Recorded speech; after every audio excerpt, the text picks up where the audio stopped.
The stars wheeled overhead as Commander Zara Blackwood fought to keep her fighter craft steady. Warning lights bathed the cockpit in angry red as her engines sputtered and died. The planet Ethros loomed before her, its purple atmosphere swirling with forbidden beauty. No human had ever set foot on this world and survived to tell about it. Her ship screamed through the alien sky. Metal groaning under the stress of uncontrolled descent, Zara gripped the controls, her knuckles white against the leather of her flight gloves. The ground rushed up to meet her with terrifying speed. The impact threw her forward against her restraints, and darkness claimed her. When consciousness returned, pain lanced through her left shoulder. The acrid smell of burning circuits filled her nostrils. Through the cracked canopy, she saw twin suns casting long shadows across a landscape of crystalline formations that jutted from the earth like frozen lightning. A sound made her freeze. Footsteps, soft but deliberate, circling her crashed vessel. Zara reached for her sidearm, but her injured shoulder screamed in protest. The footsteps stopped, a face appeared at the broken canopy, and Zara's breath caught. The being before her was clearly not human, yet undeniably beautiful. His skin held a faint luminescence.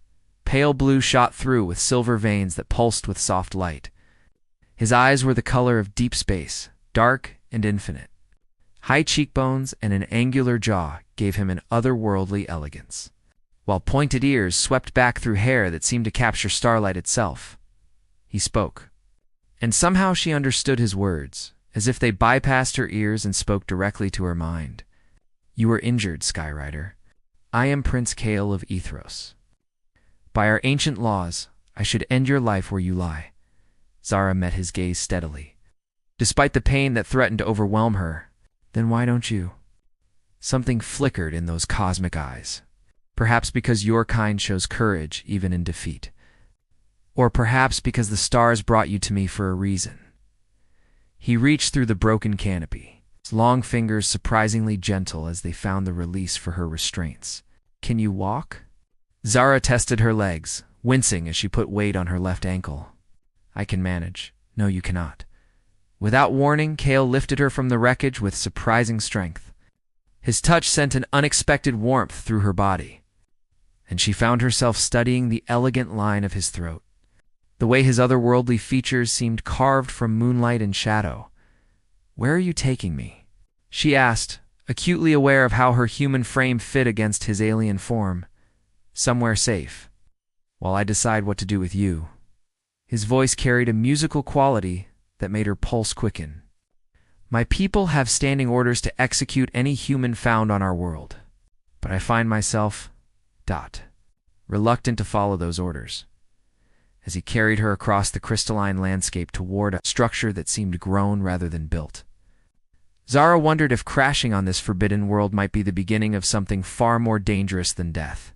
The forbidden bond 3 days had passed since the crash, and Zara found herself in quarters that defied human understanding of architecture. The walls curved like the inside of a seashell, glowing with soft bioluminescence that responded to her presence. Kale had tended her wounds with healing salves that worked like magic, closing cuts and mending bruises with impossible speed. "Your technology amazes me," she said as he checked her shoulder. His fingers brushed her skin as he unwound the bandage, and she couldn't suppress the shiver that ran through her. "Not technology," Kale replied softly. "Life itself. My people learned long ago to work with nature rather than against it." He paused in his ministrations, his dark eyes meeting hers. "Tell me about your world, Zara Blackwood." She found herself talking about Earth, about the blue oceans and green forests, the bustling cities and endless skies. As she spoke, she watched fascination bloom in his expression, the way his lips parted slightly when she described rainfall, how his eyes widened when she mentioned snow. "I would like to see these things," he whispered, and the longing in his voice made her heart ache. "Maybe you will someday." The words slipped out before she could stop them, their eyes locked, and the air between them seemed to shimmer with possibility. Slowly, as if pulled by invisible threads, they leaned closer. His breath was warm against her lips, carrying the scent of otherworldly flowers. The moment shattered as heavy footsteps echoed in the corridor. Kale jerked back, his expression quickly shifting to neutral as an older alien entered. This newcomer was broader, scarred, with eyes like chips of ice. "General Thorn," Cale said formally. "I was just checking the prisoner's wounds." Thorn's gaze swept over Zara with undisguised hostility. "The council grows impatient, Prince. This human should have been executed days ago. Your father questions your judgment." "My judgment is sound," Cale replied, steel entering his voice. "She may prove useful for intelligence purposes." Thorn's expression suggested he wasn't fooled by this excuse. "The Emperor has given you 3 more days. After that, the law must be observed." He turned on his heel and left. Silence stretched between them after Thorn's departure. Finally, Zara spoke. "You're risking a lot for someone you barely know." Cale's laugh was bitter. "I am risking everything. But when I look at you, see something I've never seen before. Hope. The possibility that our peoples need not be enemies forever." That night, he came to her again, this time bringing food that tasted like starlight and honey. They sat close together on the curved bench, when their hands accidentally touched, reaching for the same piece of fruit. Neither pulled away. "In 3 days, I will have to make a choice," Cale said quietly. "Between my duty to my people and something I cannot even name." "I know what it is," Zara. The crystal caves beneath Cale's palace had become their sanctuary. Hidden from prying eyes, Zara and Cale met each night, sharing stories, dreams, and increasingly intimate moments. The bioluminescent crystals cast them in ethereal light as they explored the growing connection between their hearts and bodies. "Show me more of your world," Zara whispered, lying against Cale's chest as they rested on a bed of soft moss. His skin still glowed faintly in the aftermath of their passion, and she traced the silver veins that pulsed with his heartbeat. "And you show me more of yours?" he replied, his fingers threading through her dark hair. "I dream of your earth now, of walking with you beneath your sun." Their peaceful moment shattered when footsteps echoed from the cave entrance. They scrambled to dress as Princess Vera of the Northern Territories emerged from the shadows. Her own luminescent skin flushed with anger. "So this is where my betrothed spends his nights," Vera hissed, her golden hair writhing like serpents around her shoulders. Rolling in the dirt with a primitive human, Cale stepped protectively in front of Zara. "Vera, you don't understand? I understand perfectly." Vera's voice cracked like a whip. "The wedding is in 2 days, Cale. 2 days. And I find you here, betraying not just me, but our entire species." "I never wanted this marriage," Cale said firmly. "My heart belongs to another." Vera's laugh was cold as winter starlight. "Your heart? What does your heart matter when the survival of our bloodlines depends on this union?" Her eyes fixed on Zara with lethal intent. "Perhaps if the human were to ... disappear ... your heart would remember its duty." Energy crackled around Vera's fingers. But Cale moved faster, placing himself between the two women. "Touch her, and I will renounce my title and flee this world forever." The threat hung in the crystal-lit air. Finally, Vera let her power fade. "Your father will hear of this. All of it." She vanished into the shadows as suddenly as she had appeared. Zara touched Cale's arm. "She's right, isn't she?" "About your wedding?" Cale's shoulders sagged.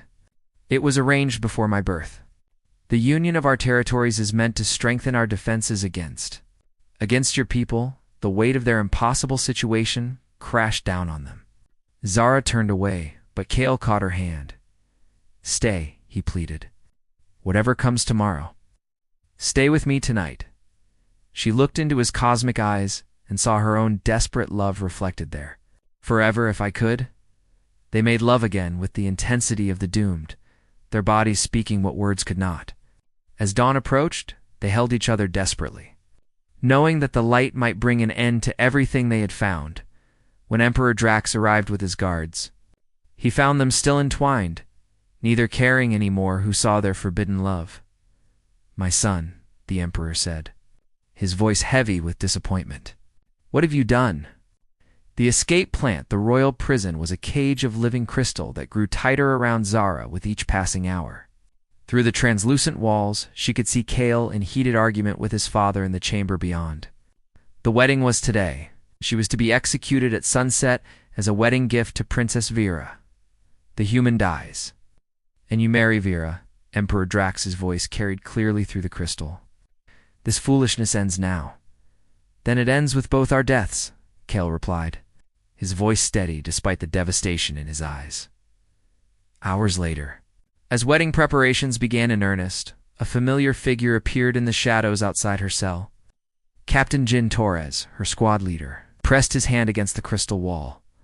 "We're getting you out of here, Commander," Jin whispered through the communications device he'd planted. "The rescue ship is in position." "Jin, no," Zara hissed back. "This will start a war between our species." "Maybe it's time," Jin replied grimly. "We've located 17 other crash sites. Our people didn't die in accidents, Zara. They were shot down." The revelation hit her like a physical blow. The peace she and Kale had dreamed of was already dead, as the twin suns began to set. Casting long shadows through the palace, the crystal prison suddenly cracked. Kale stood outside, his hands glowing with power, his formal wedding robes torn and blood-stained. "We have minutes before the guards arrive," he said urgently, helping her from the collapsing cell. "My mother's people have tunnels that lead to the surface. Kale, my people are coming. If we run together, there will be war. There is already war." His eyes were hard now, filled with a terrible resolve.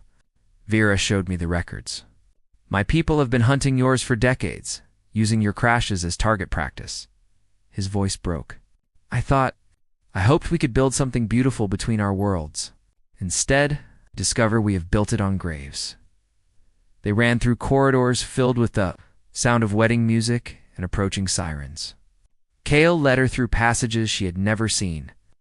Ancient tunnels carved by his mother's people, lined with crystals that hummed with power. "There is another way," he said as they paused at a junction. "A transport that could take us far from both our worlds. We could start over, somewhere new." Zara looked at him. This prince, who was throwing away everything for love of her, and felt her heart shatter. "I can't let you sacrifice your people for me. And I cannot let them sacrifice you for their pride." He pulled her into his arms, kissing her with desperate passion. "Choose Zara. Choose us." The sound of pursuit grew closer, and in the distance, she could hear the distinctive whine of human plasma weapons. Jin had found them, standing in the crystal-lit tunnel with the man she loved. War erupting above them, Zara faced the hardest choice of her life. Love's ultimate sacrifice. The underground chamber erupted in chaos, as both human and alien forces converged. Jin's squad faced off against Kale's royal guards while Zara stood frozen between two worlds, her heart being torn in opposite directions. "Zara." Jin shouted over the weapon fire. "We need to go now." "The human comes with us," General Thorne snarled, his weapon trained on Kale, "and the traitor prince faces justice." In that moment of deadly standoff, a new voice cut through the tension. Ambassador Elena Cross stepped from the shadows, her diplomatic insignia glowing in the crystal light. "Stand down, all of you," she commanded with quiet authority. "I bring word from both governments. The war stops here." Zara's eyes widened. "Ambassador Cross, how did you?" "Young love has a way of changing the galaxy," Elena smiled sadly. "Your story reached Earth, Commander Blackwood. And Prince Kale, your broadcasts to the resistance movement on Ethros have not gone unnoticed." Kale stepped forward, his hand finding Zara's. "What broadcasts?" "The messages you thought were private communications were actually transmitted across both star systems. Your dream of peace, your love story, has inspired millions on both worlds to question this ancient hatred." General Thorne lowered his weapon slowly. "The Emperor. He has been in secret negotiations for 3 days now." Triggered by his son's courage in choosing love over war, Elena's gaze swept the chamber. Both leaders realized that if two people from enemy species could find such profound connection, Perhaps their peoples could as well. Princess Vera emerged from behind the alien guards, no longer radiating anger, but something like wonder. Is it true, Kale? That love can bridge such differences? Kale's grip on Zara's hand tightened. I would stake my life on it. I have staked my life on it. Alina nodded approvingly. Which brings us to the proposal from both governments. Commander Blackwood, Prince Kale, you are being offered positions as the first interspecies ambassadors. Your job would be to prove that cooperation between humans and ether science is not just possible, but natural. Zara felt tears streaming down her face as the weight of possibility settled over them. Together? We could work together? More than that, Elena smiled. The first interspecies marriage would be quite the diplomatic statement. Jin holstered his weapon with a grin. Well, Commander, I guess you won't be needing that rescue after all?